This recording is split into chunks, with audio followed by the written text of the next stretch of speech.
Un jour noir pour la FECAFOOT face au tribunal arbitral du sport. La FECAFOOT a subi un véritable coup dur dans son histoire, en encaissant plusieurs revers juridiques au tribunal arbitral du sport, TAS. Désolé de vous interrompre, ce rapport peut contenir des commentaires soumis au choix de l'auteur.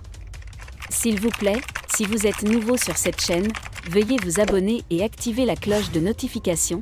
De cette façon, vous serez averti lorsque nous publierons de nouveaux rapports sur cette même chaîne. Merci. La direction actuelle, menée par le légendaire Samuel Eto'o, a été mise à mal. Les amateurs et les observateurs du football camerounais sont stupéfaits par cette pluie de décisions défavorables. Mais qu'est-ce qui a provoqué cette situation ? Pourquoi cet organe clé du football camerounais a-t-il connu tant d'échecs ? Une humiliation inédite pour la FECAFOOT. Jamais le football camerounais n'avait connu un tel scénario. Pas moins de 7 dossiers ont été perdus en une seule journée. Ce chiffre est d'autant plus alarmant qu'il révèle les problèmes majeurs liés à la gouvernance et à la gestion des ressources humaines au sein de la fédération.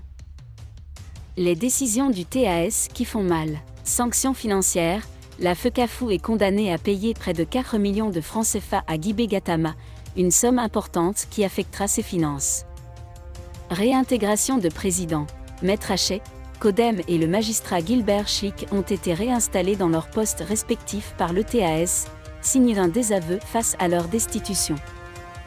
L'appel à une assemblée extraordinaire. Le TAS demande une assemblée générale extraordinaire pour traiter la vacance du pouvoir, indiquant clairement que la situation actuelle ne peut pas continuer.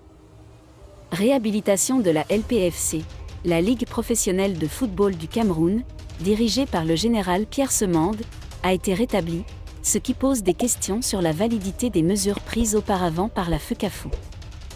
Quelle leçon pour la FECAFOOT ? Cette série d'échecs au TAS est un signal clair pour la FECAFOOT.